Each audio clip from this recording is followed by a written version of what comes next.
Mummy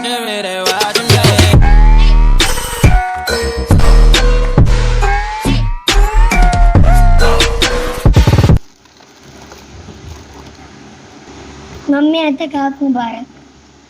thank you. सबसे प्यारा cake है ये। कट गया, कटा नहीं। अब देखते हैं मम्मा किससे प्यार करते हैं, किसको सबसे पहले खिलाएं। अस्सलाम वालेकुम, कैसे हैं आप सब? उम्मीद करती हूँ आप अच्छे होंगे, खैर खैरियत से होंगे, खुश होंगे। और मेरा एतकाफ़ पूरा हुआ, अल्लाह का शुक्र है कि एतकाफ़ पूरा हुआ। 30 रोज़े पूरे अल्हम्दुलिल्लाह। और मैं एतकाफ़ से निकली थी, इसके बाद का मैंने व्लॉग नहीं शूट किया क्योंकि ज़ाहिर सी बात है कि मैं इतनी बड़ी कोई व्लॉगर नहीं हूँ। मेरे दिमाग में इतना कुछ आया भी नहीं कि मैं कैसे शूट करूँ, मतलब कुछ भी नहीं आया। बस सब से मुलाकात करनी थी, स्पेशली फ़हीम से बात करनी थी सब। और फ़हीम ने मेरे लिए सरप्राइज़ दिया फ़हीम ने मुझे, और वो सरप्राइज़ क्या है मैं आपको बताती हूँ। मैंने कुछ भी नहीं किया था, बस मैं डायरेक्ट एतकाफ़ में बैठ गई थी 10 दिन के, और मैंने कोई शॉपिंग वगैरह कुछ भी नहीं की थी। तो अभी मैं आपको अपनी शॉपिंग दिखाती हूँ जो फ़हीम ने मुझे करवाई, जो फ़हीम ने मुझे गिफ्ट दिया है। सब कुछ खुद तैयारी की उन्होंने, जाकर दर्जी को कपड़े दिए, सब किया और खुद शॉपिंग करके मेरे लिए लेकर आए। और हमें क्या? और हमें ये सब चीज़ें सबसे लास्ट में देखी, हमें ये सबसे प्यारा सरप्राइज है। और ये मुझे सूट दिलवाया फ़हीम ने जे डॉट का, और ख़ुद सिलवाने के लिए लेकर गए। और जब ये मैं फ़र्स्ट ईद पे पहनूँगी, और इसका दुपट्टा इतना खूबसूरत है, हसीन तरीन, और सिलवाने के लिए भी उन्होंने खुद ने दिया था। शलवार पे भी बहुत खूबसूरत सा डिज़ाइन बनवाया है फ़हीम ने, और दुपट्टा इसका कुछ इस तरह से है, मैं आपको दिखाती हूँ। ज़ाहिर सी बात है फ़हीम ने इस्त्री करके रखा है और मैं उसको उस तरीके से नहीं बर्बाद करूँगी। ये चांद रात को मैं आपको दिखा रही हूँ, तो मैं पहली ईद को जब ये पहनूँगी ना, देखें जे डॉट का है, और जब ये मैं पहली ईद को पहनूँगी तो फिर प्रॉपर तरीके से मैं शूट करके इसको दिखाऊँगी आपको।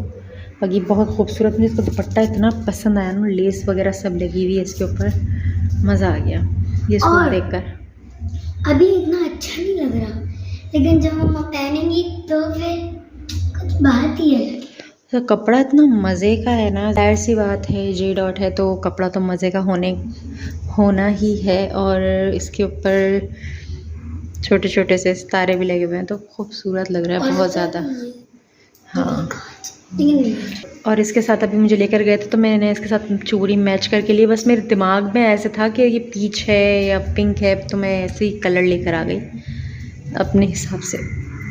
पिंक कलर है। और ये भी तो इतना अच्छा नहीं लग रहा, लेकिन बाद में जब आप पहनेंगी तो फिर वही। और उसी के हिसाब से जो है ना, मैंने नेल्स भी अपने ले लिए। मुझे काफ़ी टाइम से था कि मैं नेल्स वगैरह लगाऊंगी इस वजह से। और इसके साथ की पायल और इसके साथ के झुमके मुझे बहुत खूबसूरत लगे हैं। झुमके VIP है, तो ये भी लेकर आए थे हम लोग जाकर। और मैं आपको दिखाती हूँ, सिर्फ इतनी शॉपिंग नहीं, मैं एक एक करके दिखाऊंगी। फ़हीम ने मेरे लिए सूट कितने लिए हैं वो एक एक करके, एक एक ईद पर जब मैं पहनूंगी ना, फर्स्ट ईद पर, सेकंड ईद पर, थर्ड ईद पर, तो मैं आपको दिखाऊंगी। ये भी हम लोग शूज़ लेकर आए। मैंने इसको पकड़ना, कितने प्यारे शूज हैं। ये जाएंगे अभी कांच के जी। और ये शूज़ लिए थे स्टाइलो से, इतने प्यारे।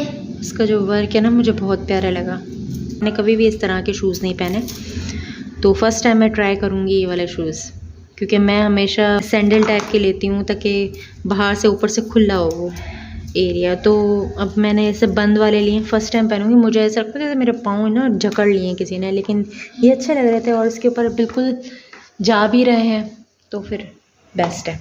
आपने पहनना भी स्टार्ट कर दिया? स्टाइलो में और मैं स्टाइल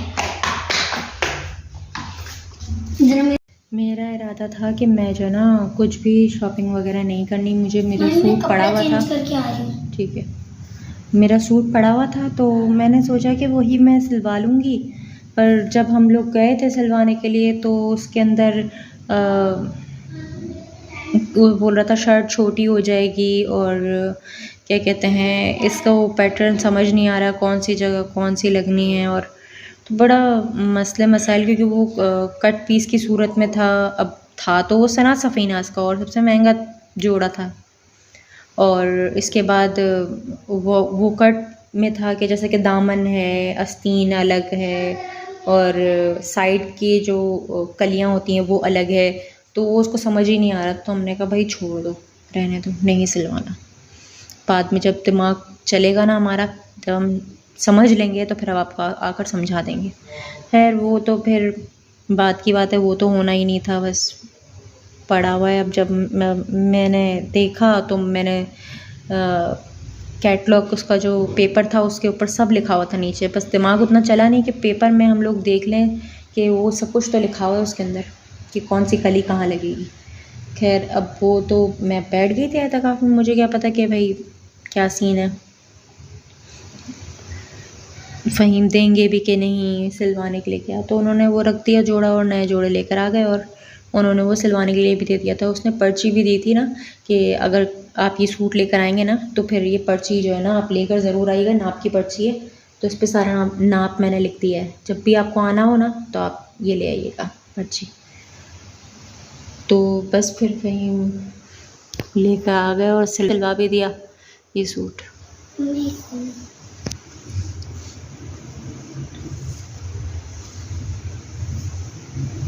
अब मैं आपको दिखाती हूँ, ये सारी मैंने आपको सारी बात तफसील में बता दी। खैर अब मैं आपको बताती हूँ कि मैंने शीर खुरमा तैयार कर लिया है। मैं शीर खुरमा तैयार करके सब कुछ बनाकर पैकेट में पैक करके और फिर मैं बाहर गई थी और अब होगी फ़जर की अज़ान। सो अब फ़जर की जब अज़ान होगी ना तो फिर फ़हीम जाएंगे नमाज़ पढ़ने के लिए, फिर जाएंगे ईदगाह में नमाज़ पढ़ने के लिए, ईद की नमाज़ अदा करने के लिए जाएंगे। फिर आएंगे और फिर हम लोग शीर खुरमा खाएंगे और फिर हम सो जाएंगे। फिर हम लोग शाम में उठ के तैयार होंगे और फिर हम लोग बाहर सबसे ईद मिलने के लिए जाएंगे। हमारा रूटीन है, तो उसी हिसाब से हम लोग चलेंगे।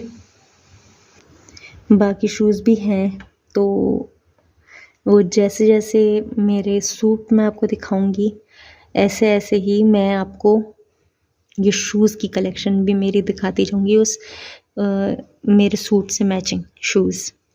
तो मैंने शीर खुरमा भी तैयार कर लिया है, ये 3 डब्बे में डाल जाएंगे और ये मेरे अब्बू को जाएगा और ये फिर हमारे घर के लिए। जा रहे हो जी नमाज़ पढ़ने? जी नहीं है, टाइम नहीं है, नहीं वीआईपी लग रहा है, फिटिंग भी अच्छी आई है।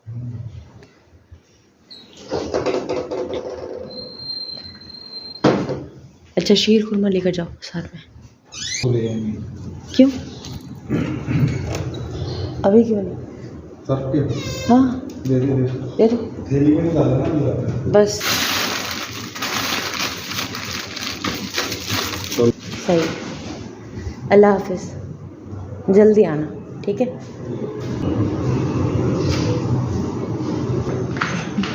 वीआईपी माशाल्लाह। मेरी बच्ची सो रही है सुकून से, मुझे बोलती है मैं सुबह तक जागूंगी, मैं नहीं सोऊंगी। देखो अब तो 3 बजे से सो गई है, लेकिन मैं जागूंगी। मैंने अपने हेल्पर को बुलाया है, 7 बजे 8 बजे मैंने कहा आ जाओ, तो ये 8 और 9 बजे के दरमियान ही आएगी, तब तक मुझे जागना पड़ेगा। वरना मैं सो गई तो फिर ये सब काम रुक जाएगा। अगर मैं सो गई तो वो भी गेट बजा कर चली जाएगी, मुझे जागना पड़ेगा। स्टिल अब तक देखें सुबह हो चुकी है, 8 बजे से ऊपर का टाइम हो चुका है और अभी तक फ़हीम भी नहीं आया और अभी तक हमारी मेड भी नहीं आई। मनाहल सो रही है और अब जब ये उठेगी तब मेरे सोने का टाइम हो जाएगा। यहाँ तो ढोल नगाड़े सब बज रहे हैं, सब ईद मिल रहे हैं एक दूसरे से माशाल्लाह। फहीम कब आएंगे, कब आकर कहेंगे बेगम ईद मुबारक। अभी छुप जाती हूँ मैं। सबसे पहले इनको ईद मुबारक मैं ही बोलूँगी, इनसे भी पहले। ईद मुबारक। हेलो पूरी लाइव।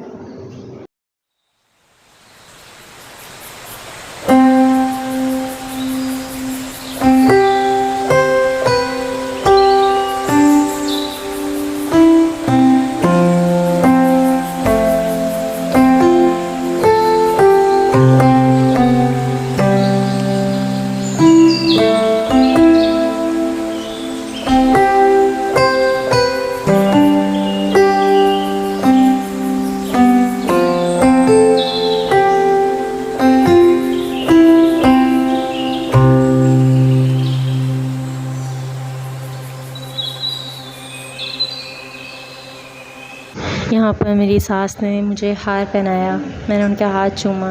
मैं एतकाफ़ से निकली हूँ तो उसकी मुबारकबाद दी। हम लोगों ने वहाँ बैठकर बातें की और बहुत मज़ा आया। 3-4 घंटे कैसे निकल गए पता ही नहीं लगा।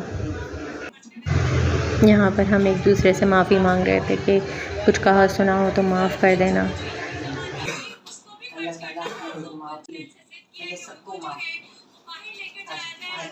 यहाँ पर मेरी देवरानी मुझे हार पहना रही थी, एतकाफ़ की मुबारकबाद दे रही थी। हम भी एक दूसरे से यही कह रहे थे कि अगर कोई बात हो गई हो, कहा सुना हो तो माफ़ कर देना। यहाँ मैं अपने अब्बू के घर आई थी, पापा ने भी मुझे हार पहनाया और एतकाफ़ की मुबारक दी। मैंने उनका हाथ चूमा, उन्होंने मुझे दुआएँ दी और फिर अम्मी ने भी मुझे हार पहनाया और मुबारकबाद दी एतकाफ़ की। मैंने भी उनका भी हाथ चूमा और उन्होंने भी मुझे दुआएँ दी। आज मेरे पास बहुत सारे फूलों के हार जमा हो गए।